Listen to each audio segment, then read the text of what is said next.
Hey, John, how's it going? Hey, good.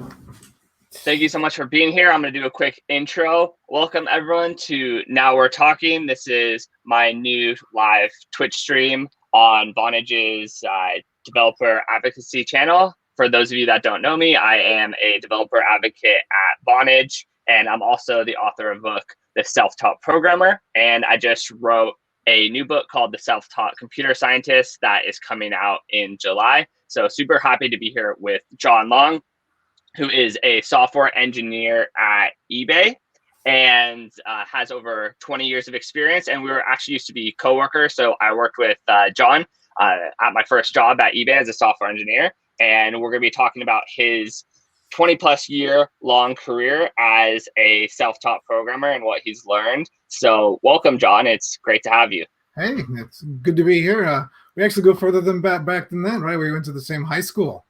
That's true. Yeah, I always thought sisters are friends and all kinds of stuff. Yeah. Yes. Yeah, which is super crazy. So where are you calling in from?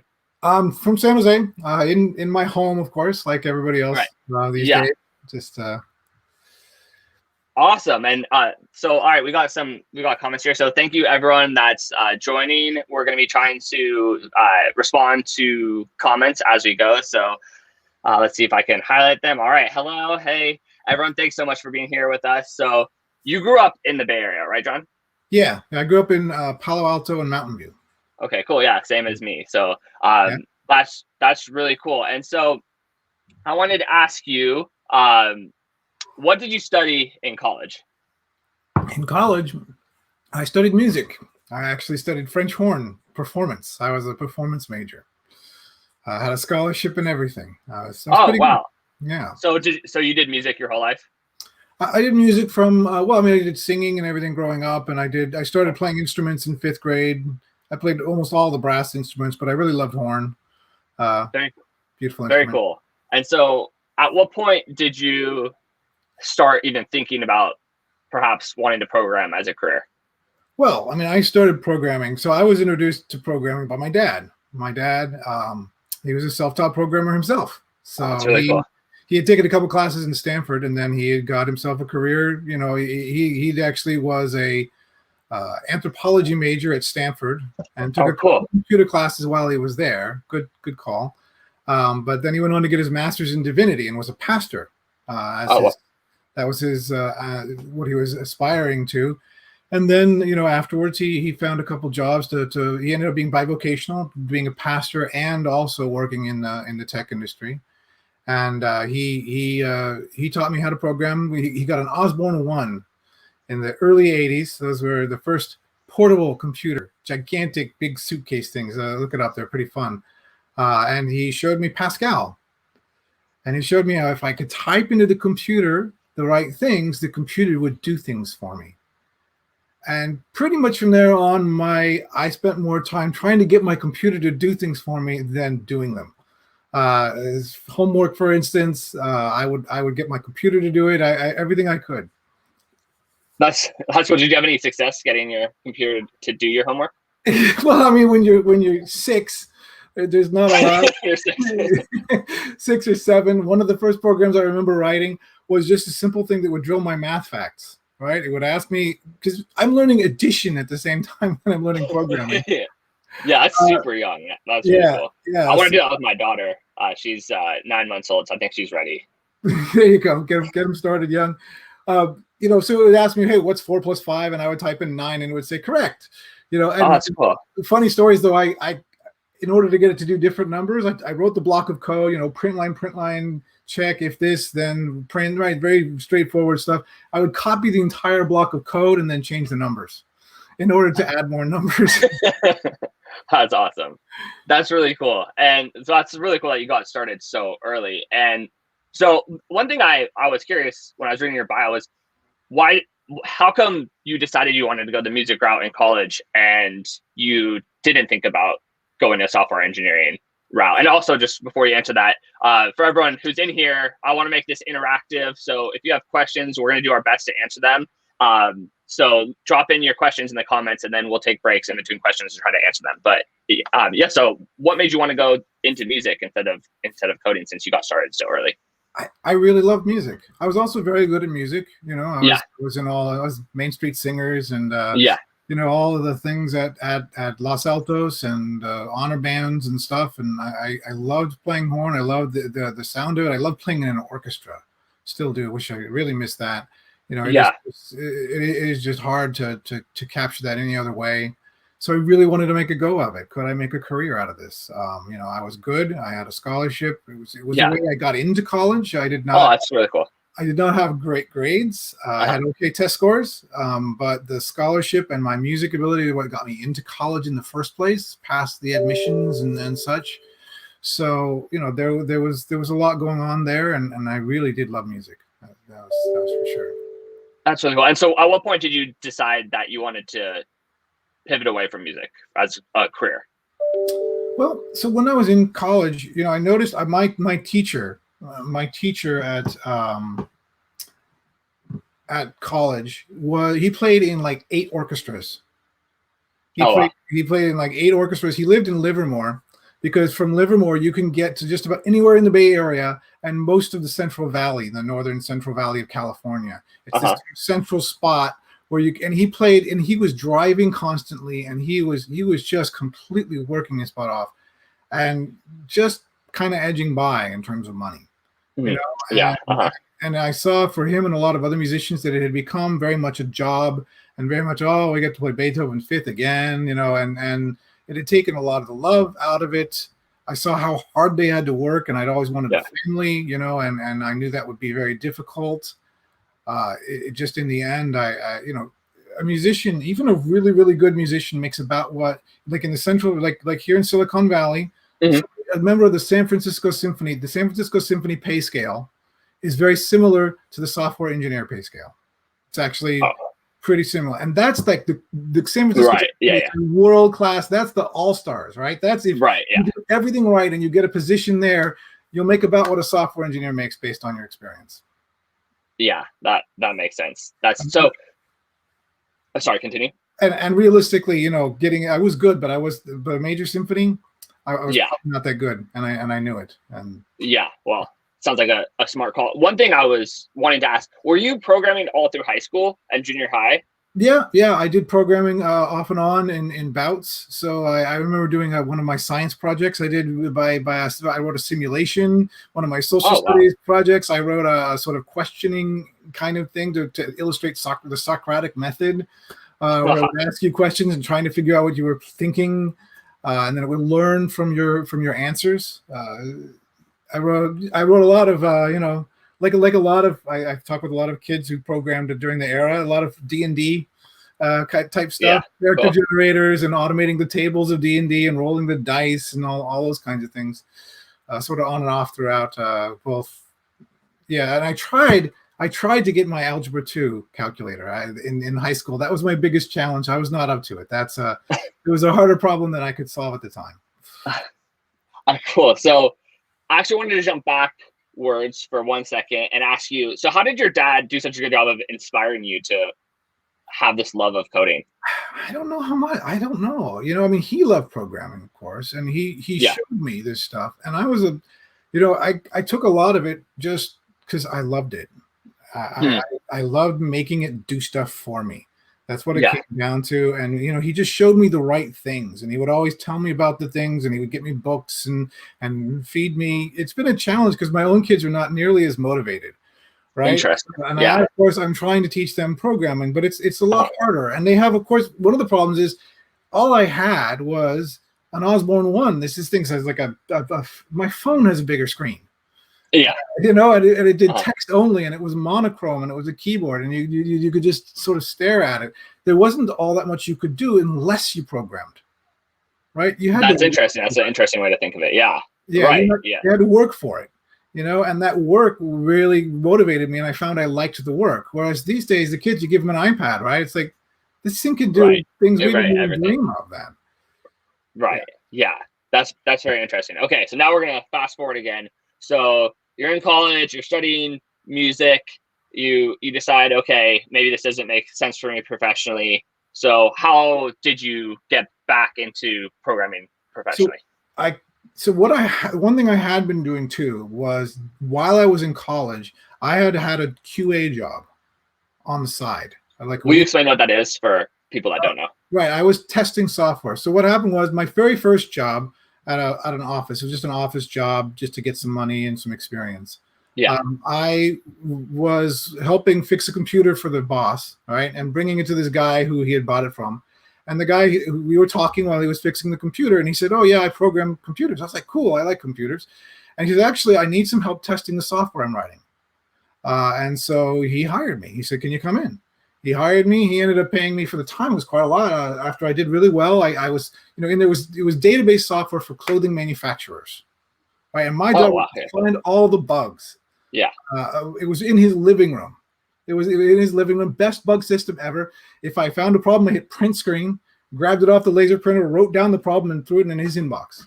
And then when he fixed it, he'd write that he fixed it, and he threw it in my inbox. Great bug system. I wish I could still use that, but it was a lot of fun.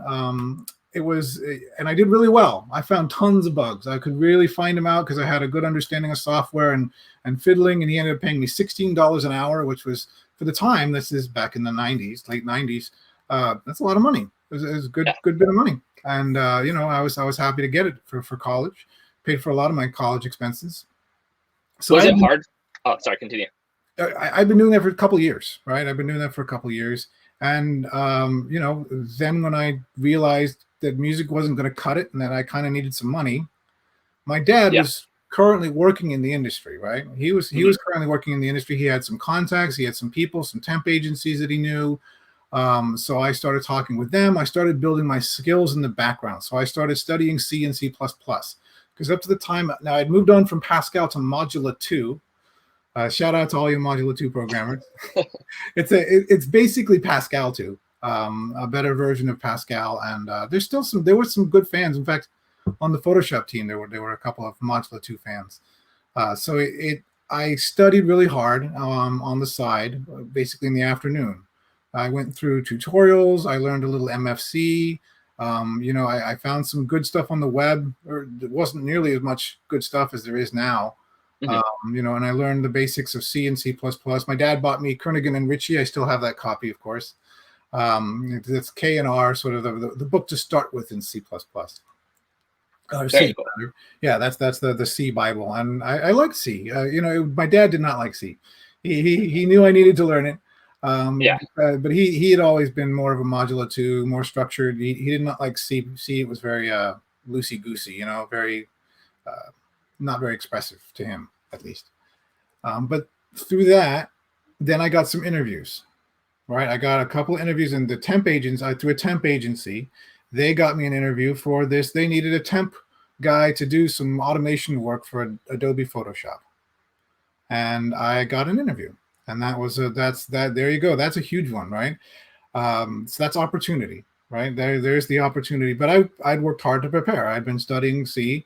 And apparently they interviewed 12 people for that position, and I managed to get the position. I actually met a couple. I met at least one of them. We were talking about our careers and realized that was a person who had also interviewed for the job. Wow. Yeah.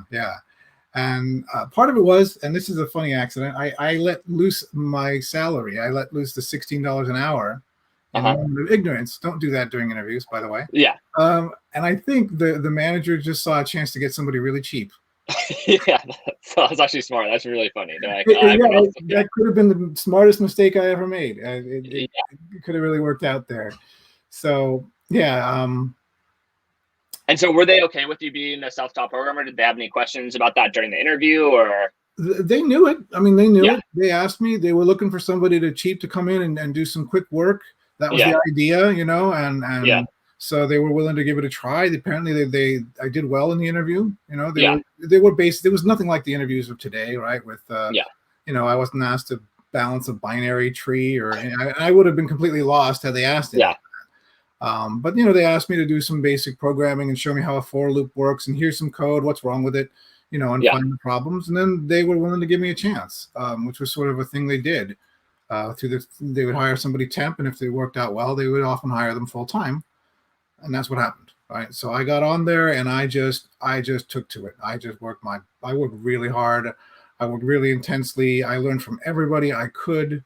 on the job, and that was a blessing. Their Adobe Photoshop, particularly at the time, but even today, some of the best engineers in the industry. Just fantastic, gigantic pillars of the software development community. A really close-knit group. I still keep in touch with most of the people I worked with in Photoshop, on Photoshop. Good people, always there. It was a great job. I mean, that's really cool. And Photoshop is sort of a legendary software product. So to be part of that, what stage was it at that point? Like, how long had Photoshop been around when you joined? It had already been around, not quite 10 years. It was a Adobe. I got right was they shipped 4. So I worked on 5.5, and 6. Okay, so, cool. This was in 97 was when I started. Okay, awesome. And so how long were you at Adobe? I was at Adobe for 3 years. So after doing the software automation, I automated their build system and all their plugins and automating all the build system. And I came up with a cross-platform way and a lot of fun stuff I did there. I came up with a scripting language to do the automation, and I did a lot of lab management and got sort of a proto imaging with System Commander, so we could run on different boxes. Would you spend just a little bit of time explaining for people that don't know what that means? All of what you just said with automating build systems and all that kind of stuff. Sure. So the build system, right? Adobe Photoshop is a gigantic program. It took like an hour and a half to build, right? So one of the things I was doing was making the compiler go faster. So I did some work to get the compiler to go faster. It also has 150 plugins that it uses, right? It has a plugin system where the core app does a lot of the functionality, but you can extend it with programs written in C++. And in fact, the automation tool was itself a plugin. So the automation tool I wrote used that plugin system to drive Photoshop and check the results. And you would write it somewhat like AppleScript. And you could even record your actions inside of a Photoshop, and it would record a little script. And then the testers could modify that script and run it. And then I set up a system that would run that on, Windows and Mac. This is OS 9 before OS X. Eventually OS X, that came out while I was working there. And it would run different languages and all these different installs and give back a report. So I put all the infrastructure in place for grabbing that, and there was not a lot of tools available at the time to do it. Most of that had to be done by hand through scripts and programs you wrote yourself.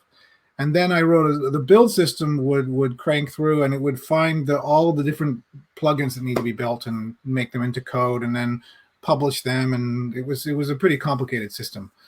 It sounds pretty complicated. Yeah, I wrote a lot of that in Perl. That was when I started on some Perl. Oh, wow. That's cool.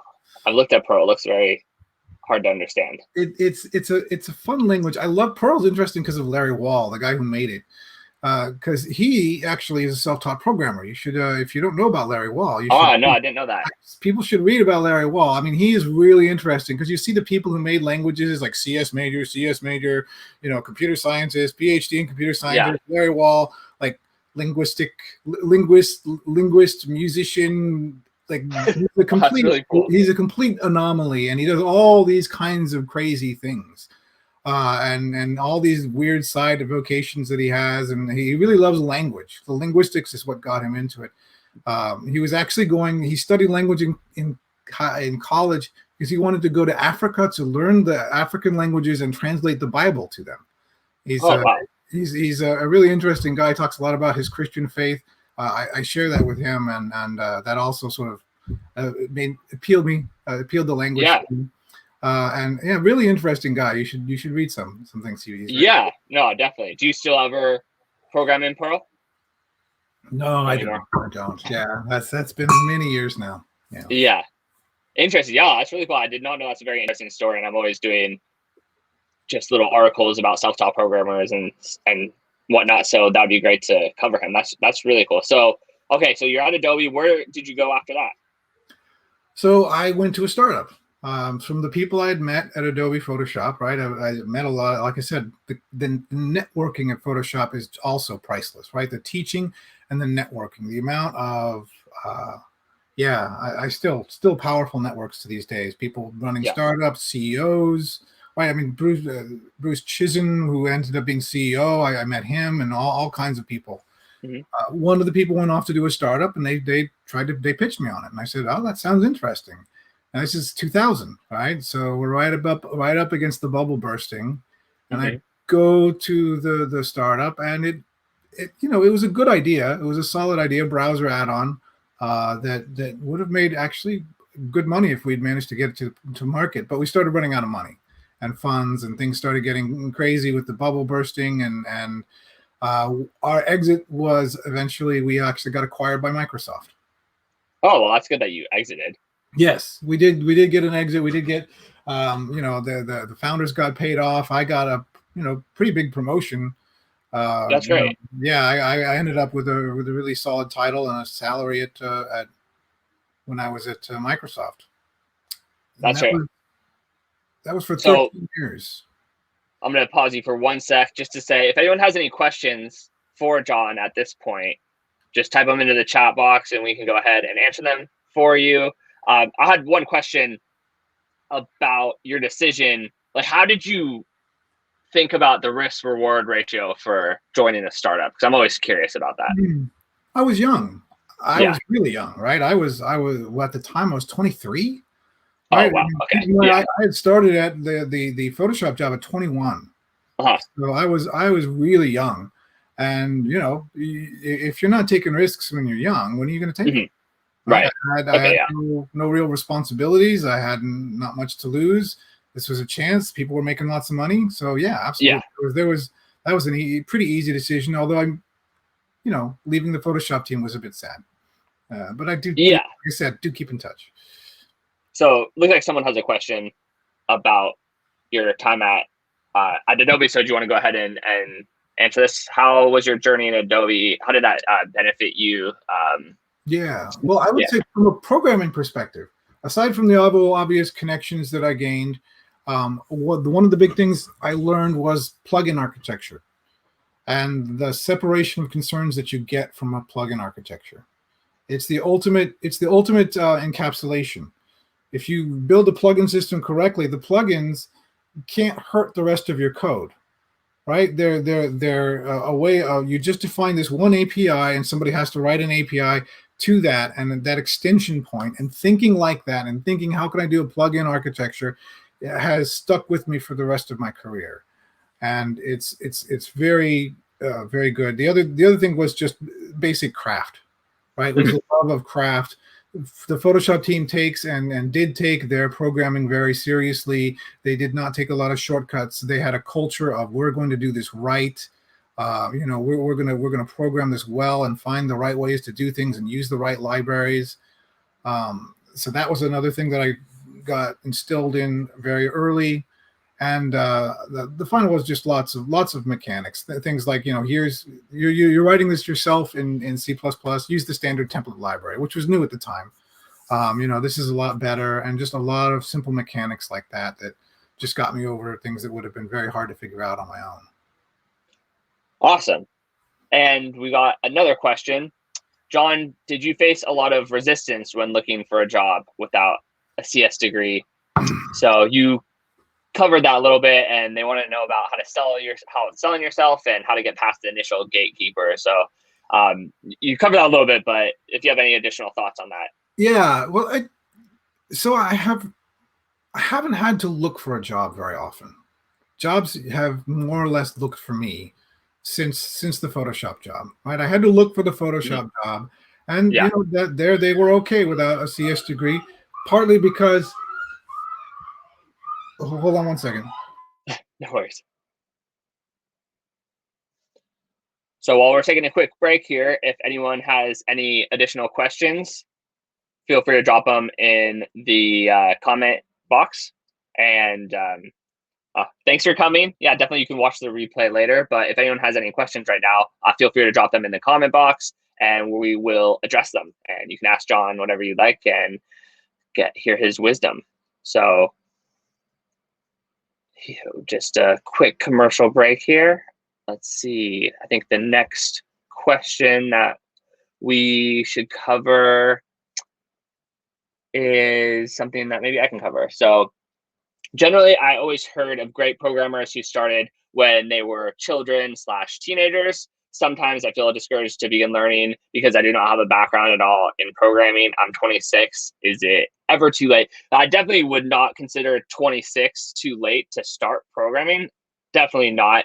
So for those of you that aren't familiar, I started a Facebook group called Self-Taught Programmers, and we actually just hit 60,000 members, but there's people from all walks of life in that group, all learning how to code outside of school. That's sort of the theme of the group. And we have people that, are 40 and 50 and 60 how to program. So 26 is definitely not too late. You can definitely, I would consider that even early. So that's right around, I probably started learning how to program when I was like 23-ish. So just slightly after me. So welcome back, John. Thanks. Yeah, the perils of working at home. And yeah. It's hard. So anyways, so we got a question for you. Wait, so you were on this when we took our commercial break. So you were just talking about selling yourself and getting past the initial gatekeepers and that kind of thing. Yeah, and once I got some experience and some networking, like I said, the job offers usually come to me at this point. Right. I had a situation where I needed to look for a job. I've done a couple job searches where I've looked around. I've interviewed at Google and a couple of other companies, and this is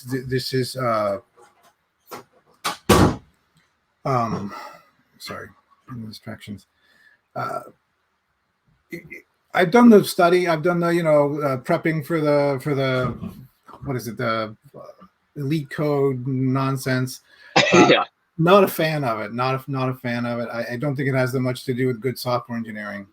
And I think the industry is making a big mistake by putting a huge emphasis on that. Mm-hmm. So I'm somewhat picky. I did interview at Google for the experience. It was an interesting experience. They cut me to the front of the line, and I got in there in an in-person interview, and challenging. It was kind of fun. But also I have to question what the relevance of some of that was. I didn't get the position that time. Very common for interviewing at Google. I didn't really take it too bad, but it was a fun experience nonetheless. What kind of questions did they ask you? Well, let's see. One of them was a random number generator that excludes certain numbers. One of them was like an iterator. One of them was a design question over, how would you design an ATM machine? Some interesting. None of them were especially gotcha, right? None of them were especially gotcha, which I liked. As I said, it was a positive experience. But it was interesting. Something that gets asked a lot is how much time did you dedicate, if any, to preparing for that interview? I spent some time. I spent an hour or so a day, or maybe a little less, maybe a little more, depends. So I did do prep work. It's a kind of thinking that in your day-to-day job, one of the reasons I object to it, you don't do much of that at all in your day-to-day job, and generally, if you do, you're probably not doing the right work anyhow. Right. Okay, cool. Yeah. And do you have any thoughts on this? I want to become a strong coder in Python. So where should I go to get it right? I don't know. I programmed a little bit in Python when I was working with you. Yes. That's the grand summit of my Python experience. So I can't. What are you programming in now? I'm programming mostly in the JVM, right? The Java Virtual Machine. So that's Java itself. But I tend to prefer languages that are a little more expressive, like Kotlin and Scala. Okay. So I program in all three of those languages on a pretty regular basis. I do like the strongly typed languages. So the Python and just raw JavaScript, I don't like it much. Do you want to elaborate why you prefer strongly typed languages? Because I want my compiler and me to know what the heck we're dealing with, right? Mm-hmm. This value coming in, is it an int? Is it a string? Is it a whatever? And I don't like that undetermined. That you lose a lot of insight and a lot of ability to make decisions and anticipate things and design your APIs so that people know exactly how to use them. You lose a lot of that in these weaker typed languages. There's ways of getting it back with TypeScript and other things. But I like generics. I like using the type system to solve problems, to make it very hard to write bad code. That's really what it comes down to. Is I want to build systems, and I want to write code where getting it wrong, because of all my years in testing and all my years of writing testing tools, I know how easy it is to get this stuff wrong. And a strong type system is one of your main tools to keep error from happening in the first place. Just making it impossible to write error, and that's especially important. If you're studying it by yourself, it's okay because you can understand what you wrote, right? But you don't understand what other people wrote. Right. The problem is other people.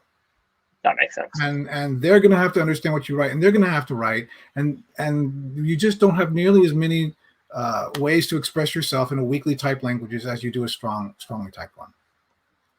It's very interesting. So you're working at Microsoft. Did you go to eBay after Microsoft, or was there a job in between then?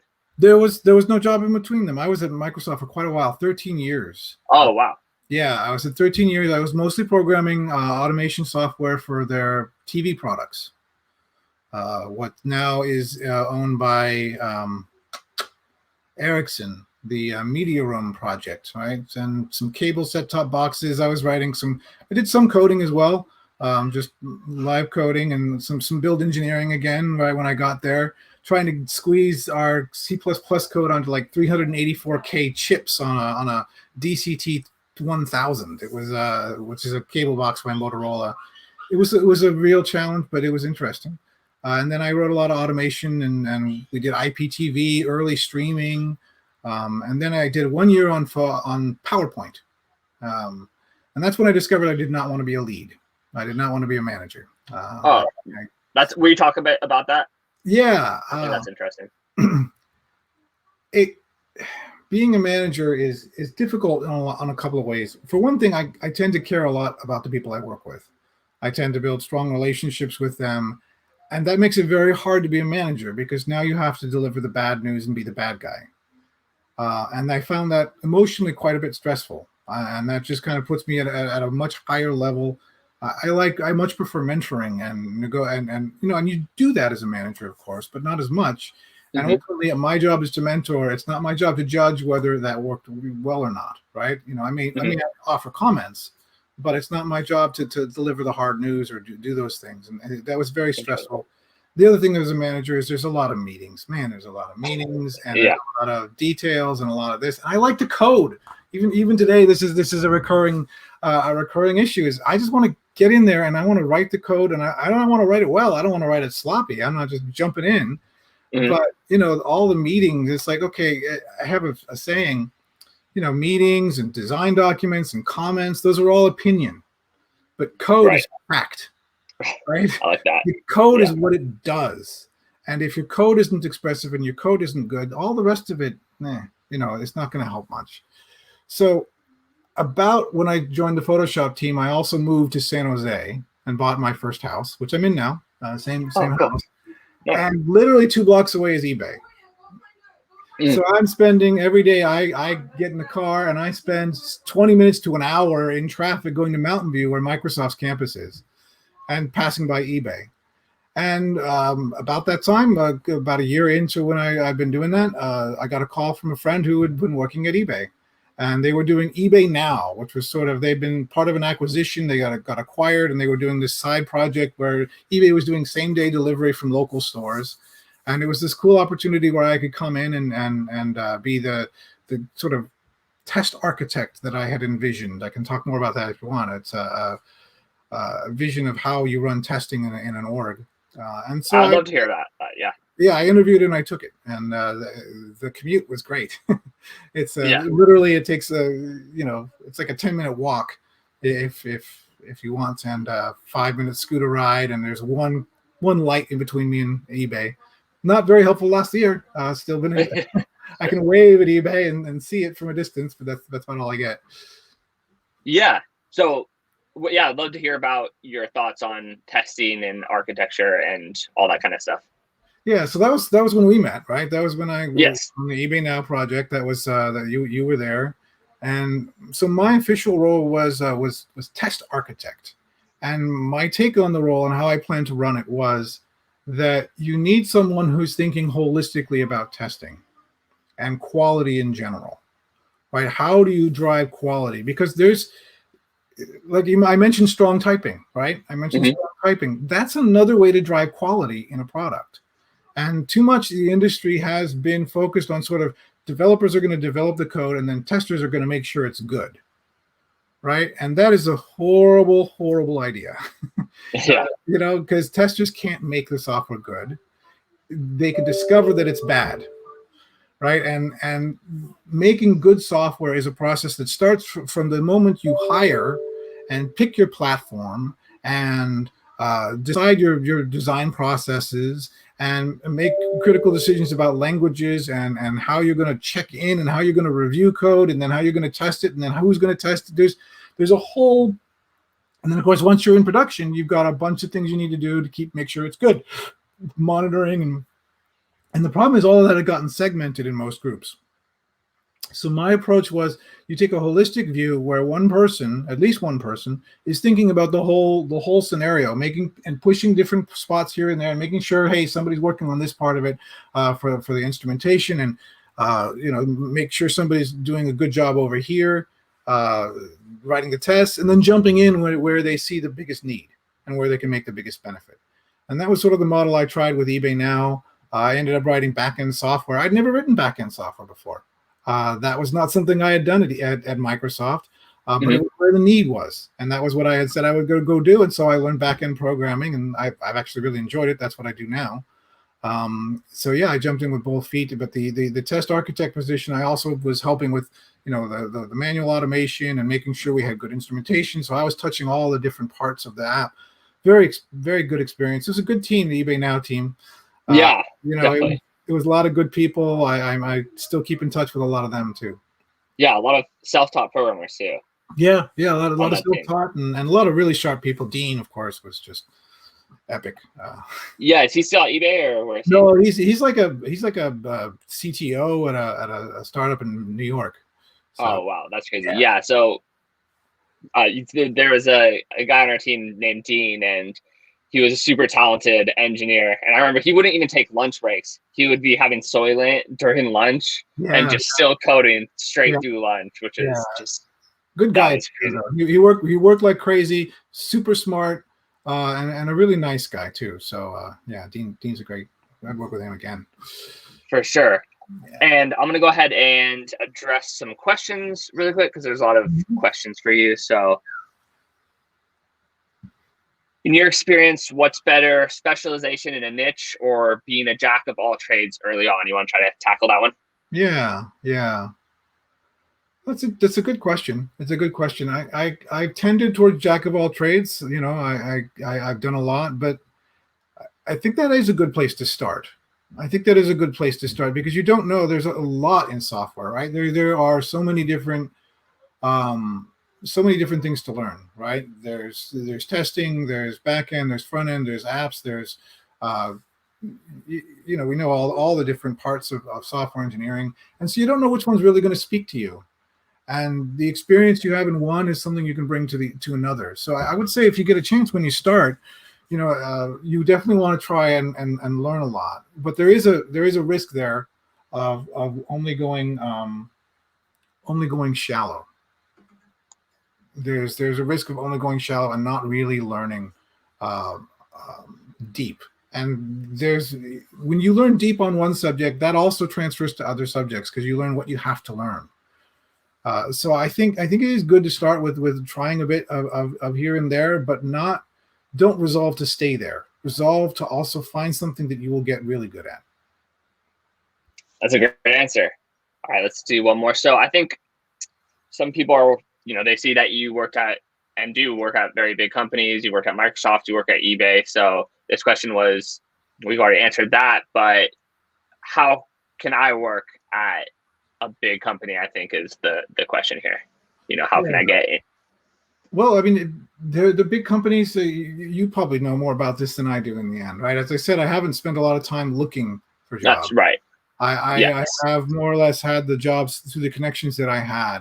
Working at big companies is interesting, and getting interviewed, it helps to know people. That's a huge one. Like I said, I went straight to the in-person interview at Google, skipping over several steps because I know about 40 people at Google, all of whom will endorse me and say hey, and several of which often bring my name up. So I get called by them regularly. So that's a huge help, of course, is knowing people.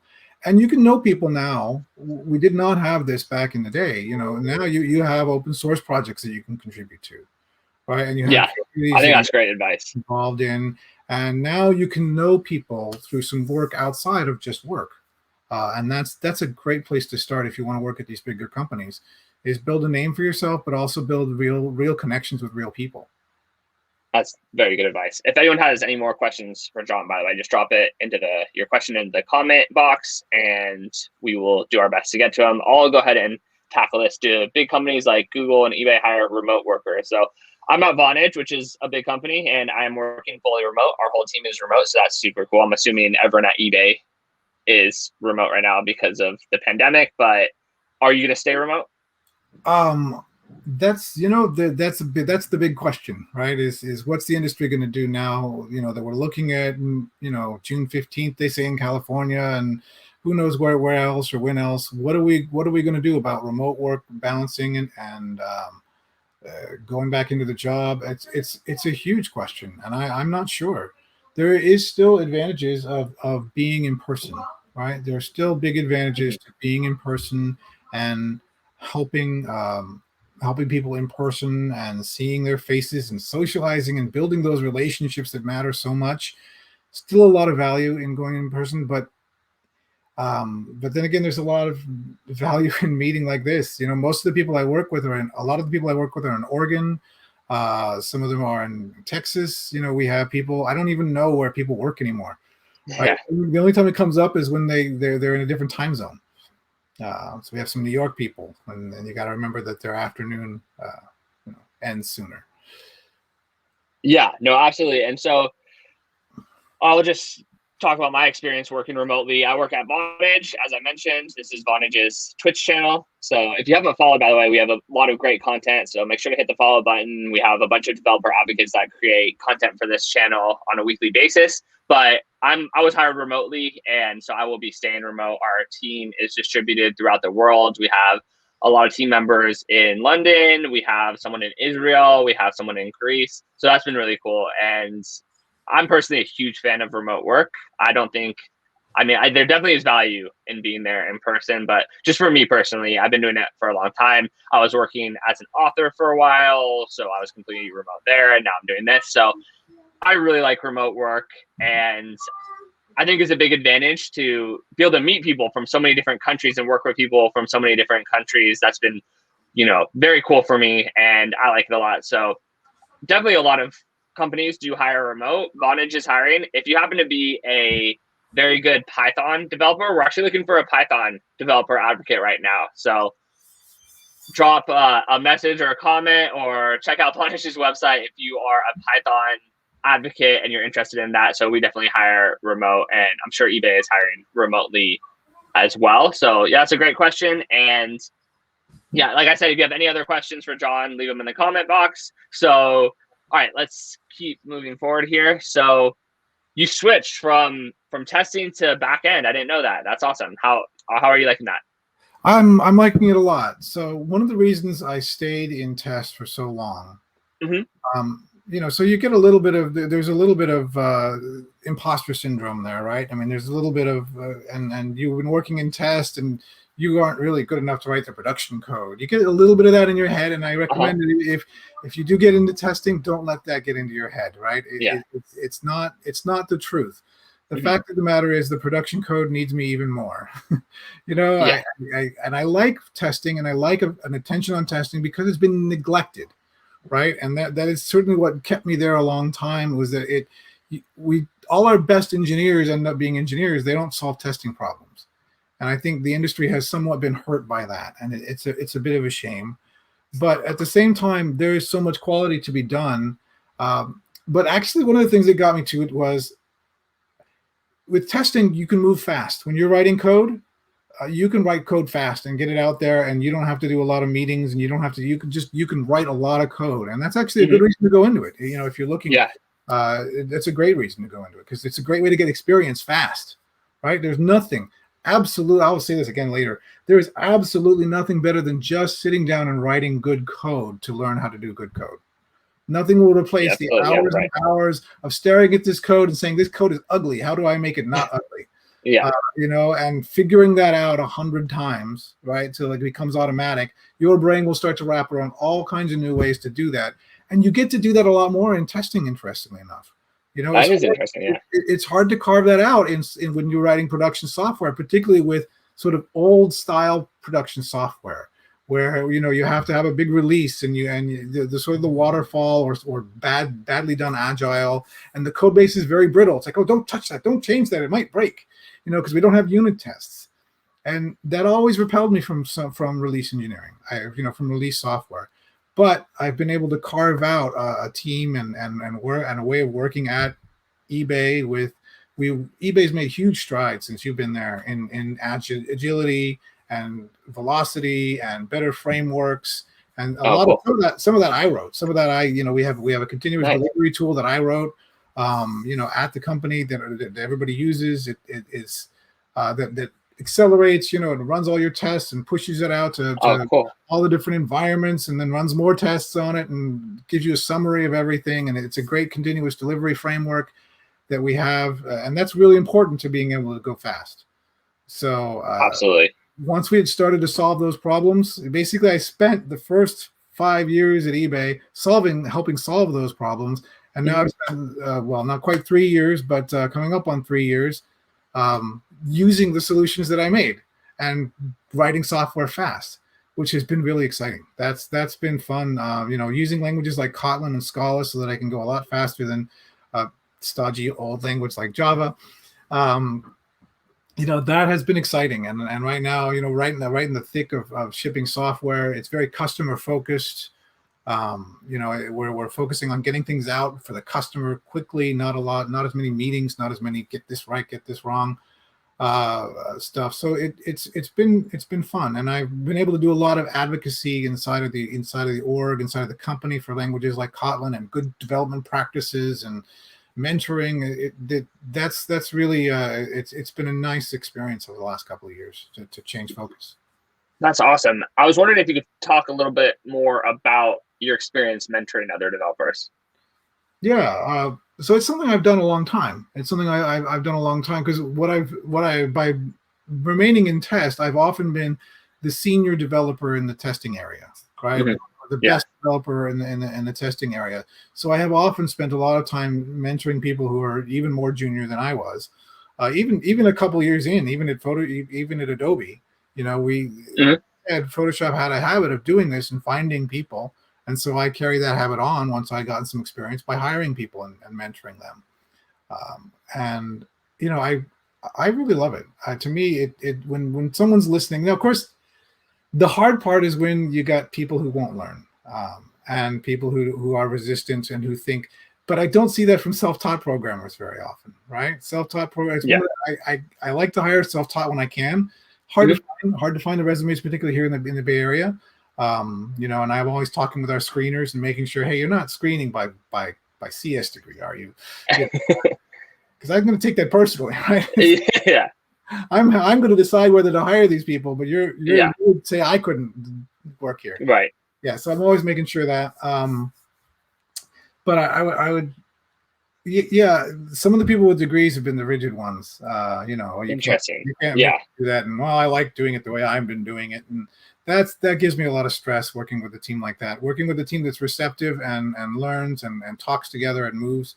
Man, it is great to see people. I was just working with we got a recent college grad on my team just this week, so I was just working with her, and we were talking about comments. Just explaining, write a comment when you have to, when you have no other way of expressing yourself. Right. Comment.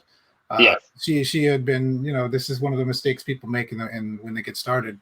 Yeah. Is hey, I'm just going to write a comment for everything. Someone posted something on the Facebook group, right, where the stop, the meme, pointing saying this is a stop sign. Yeah. Comments like that. Yeah, that's funny. So I love teaching. I love seeing these things come together, and I love showing people how you can take this really difficult kind of bit of code and make it into this actually much easier to understand code, because there's almost always a better way to do it. Yeah, absolutely. So what other things do you see that junior developers make mistakes with aside from overcompending? Yeah, I mean, over-commenting is a sort of symptom of not desiring to make the code expressive. They find something that works and they stick with that. That's a big mistake of junior developers. And like I said, the only way you're going to learn to get better at coding is to do it. And so when you write code and it works, and that's great, and now you've got tests, you better have tests. Number one, recommend my programming experience, and the good parts of it, the large parts of it came from test-driven development. I started doing that when I was at Microsoft early on, and I went down that path hardcore for many years, where I would not write code without failing tests. Still mostly do that now. And that way you can write it really fast. That's great. That's fun. And you can make sure it works. Then you take the time to make it really clear. And you look at, there's great books by Martin Fowler about refactoring, and lots of books about refactoring code. There's the Clean Code series by Bob Martin that I would recommend. And these are great software books about how to write good code. Because good code, you can change faster. That's the thing, is that as you build up a piece of software, you got it working. Okay, we're in a rush. Good enough. Go on. That's going to cost you way sooner than you think it is. That's going to cost you next week or tomorrow, where you have to go and make that change. Because one thing for sure, particularly the way we're releasing software in the industry now, is that your requirements and your expectations and your tech and your dependencies are all going to change tomorrow. Okay, and you better be ready. And the way to be ready is to have good code that you can understand, that you can make sense, where classes only do one thing. All of that kind of stuff. The better code you write, the faster you can iterate on that code, and the less mistakes you'll make while you do it. So if you like going fast, don't cheat. Don't write garbage code and don't not write tests because you want to go fast. It's an illusion. It's an illusion, and you will end up mired in a debugging session for 3 days, trying to figure out why is my code possibly doing this, and you'll end up having nobody else being able to modify your code, and you won't have learned, right? So it's difficult to write good code the first time, or the first 3 times, or the first 5 times, or the first 10 times. But the more you do it, the faster you do it. And the truth is, so the junior developers take the time to do it right. Take the time to learn to do it right. If your code is ugly, use that as a sign. Spend some time, craft it. Make it so that you can understand it in your brain. Imagine that you ever watch the movie Memento? In the movie Memento, the guy can't remember. He has a short-term memory loss. So long-term memory. He can't form new long-term memories. Right. Yes.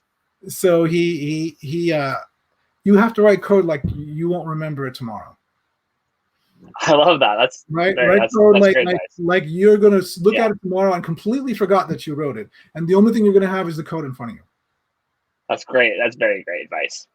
Have you read The Pragmatic Programmer? That was a big influence on me. I think I've read some things from it, but I haven't read the whole book. I should take a look. I think you would like that one. I actually have a presentation I gave at eBay called Pragmatic Functional Programming. That's really cool. Yeah, I should take a look at that. Awesome. Very cool.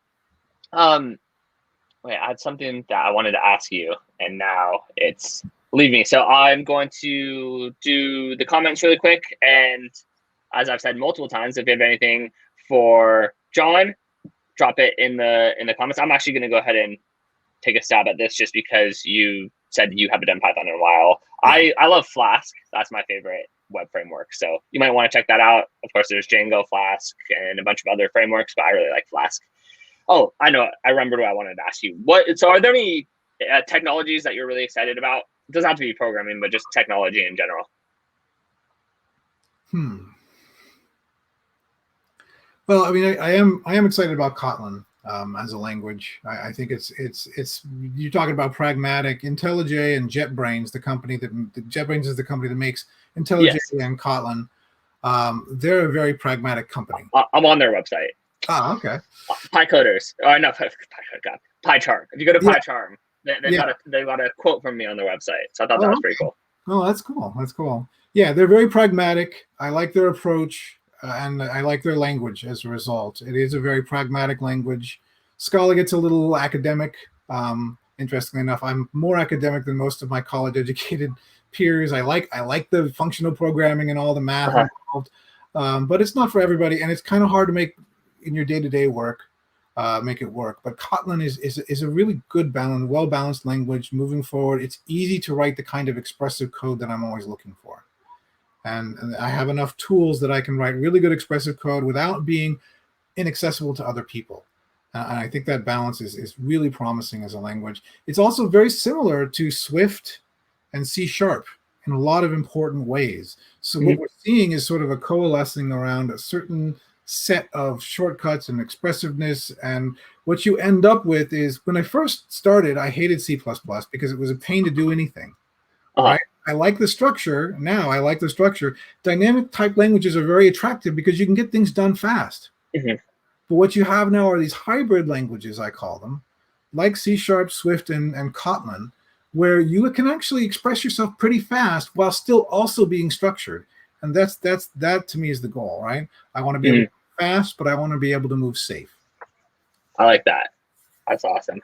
Okay, so we have about 4 minutes left. So everyone, if you have any last questions for John, drop it in the comment box, and this will be our last opportunity to answer questions. So drop any comments that you have in the question. Is there anything else that you wanted to say, or that that I didn't ask you that you wanted to talk about? Well, I did want to take a moment and say I'm so glad. I was really blessed to have my father as my mentor, both getting started in my career and just going through life, and as my pastor as well.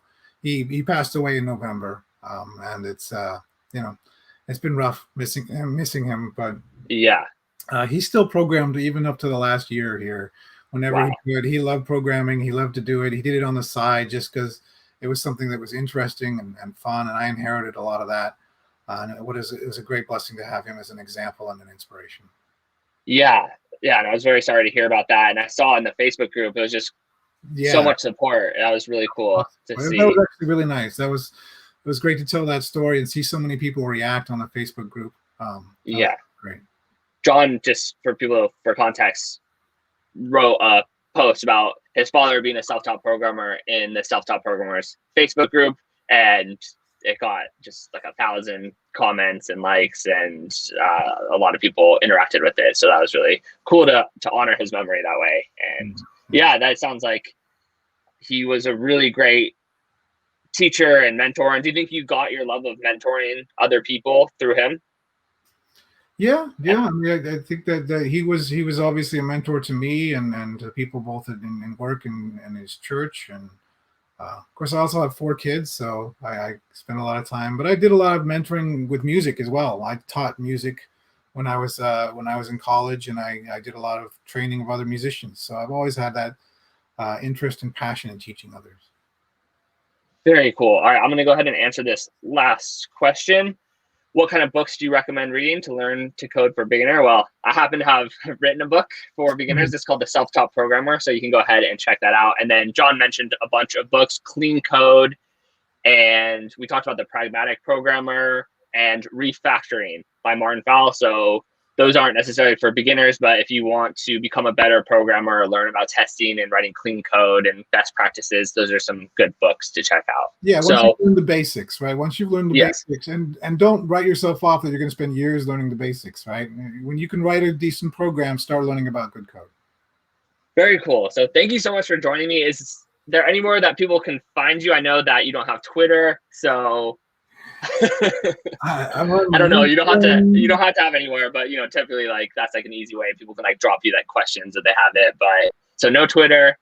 You're in the Facebook group. So John's in the Self-Taught Programmers Facebook group. So if you have any questions for that, it's Self-Taught Programmers on Facebook, and you can go ahead and ask him a question there, and perhaps you'll be able to answer it. Yeah, I like to pitch in there when I can, so it's good. Very cool. Well, thank you everyone for coming. Make sure to hit the follow button. As I said, this is the Vonage developer advocacy channel, and just developer channel in general. So make sure to hit follow because we have a bunch of really cool content and a couple of things. If you want to become part of the Vonage community, you can check out our Slack channel. So I'm going to go ahead and throw that link right here. It's developer.nextmo.com. We have a really great Slack channel. You can join there. That is the link. And then if you want to use Vonage's APIs and you want access to exclusive training and early access programs and cool limited edition swag, you can become a Vonage Voyager. That's our program for developers. It's our developer community, and the link is right there. So thank you everyone for coming, for asking such great questions. John, thank you for taking the time. I really, really appreciate it. It's been so great catching up with you. And this has just been amazing. Let's see, someone said, where do I get advice from Cory? So I do have Twitter. It's at Cory Althoff. Beard advice, though. Very specific kind of advice there. Oh, beard advice. I thought it was like a joke and I completely missed it. Yeah. I literally people just told me that I need to shave my beard and that it's too long. So I don't know. I might not be the best person to get beard advice from, but you know, I'll take it. I'm glad that you're liking the beard. But yeah, thank you so much, John. Thank you everyone for coming. This was amazing. And I stream every week. This is the name of my show. It's brand new. This is actually the first episode. It's called Now We're Talking. So I'm going to be doing this every week. I'm going to be interviewing a different programmer. So if you enjoyed it, stay tuned because I will be doing this next week. So John, thank you so much. Again, I really, really, really appreciate it. Thank you all for coming and have a great Friday and a great weekend. Thanks, everyone. All right.